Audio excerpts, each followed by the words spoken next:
புனித லூக்கா நற்செய்தி அதிகாரம் 17 திருவசனங்கள் 26 தொடக்கம் 37 வரை.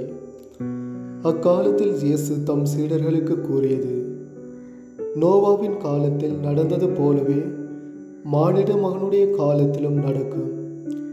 நோவா பேழைக்குள் சென்ற நாள் வரை எல்லாரும் திருமணம் செய்து கொண்டும் உண்டும் குடித்தும் வந்தார்கள். வெள்ளப்பெருக்கு வந்து அவர்கள் அனைவரையும் அழித்தது. அவ்வாறே லோத்தின் காலத்திலும் நடந்தது. மக்கள் உண்டார்கள், குடித்தார்கள், வாங்கினார்கள், விற்றார்கள், நட்டார்கள், கட்டினார்கள்.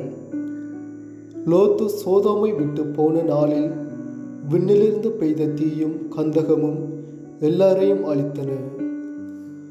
மானிட மகன் வெளிப்படும் நாளிலும் அப்படியே நடக்கும்.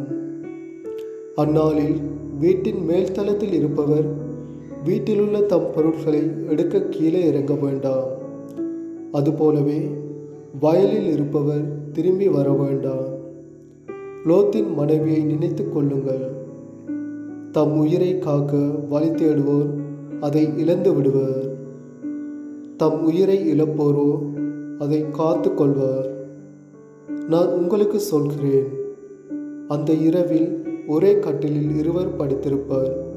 ஒருவர் எடுத்து கொள்ளப்படுவார், மற்றவர் விட்டுவிடப்படுவார்.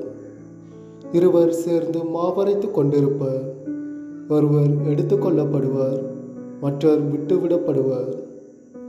இருவர் வயலில் இருப்பார். ஒருவர் எடுத்து கொள்ளப்படுவார், மற்றவர் விட்டுவிடப்படுவார். அவர்கள் இயேசுவை பார்த்து, ஆண்டவரே, இது எங்கே நிகழும் என்று கேட்டார்கள்.